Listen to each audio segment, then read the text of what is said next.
Sa mabuting balita ngayon, sinabi ni Jesus, hindi maaaring maging alagad ko ang sino mang umiibig sa kanyang ama at ina, asawa at mga anak, mga kapatid, at maging sa sarili niyang buhay ng higit sa akin.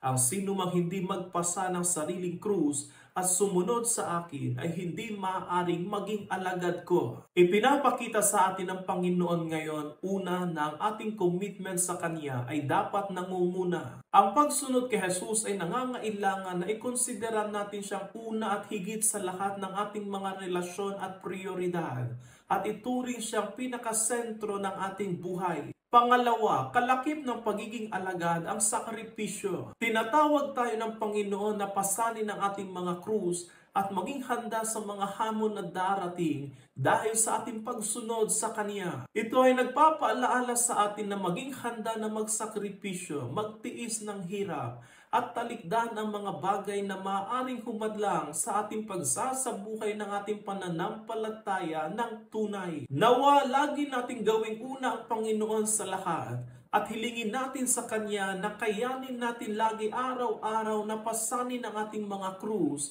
sa pagsunod sa Kanya.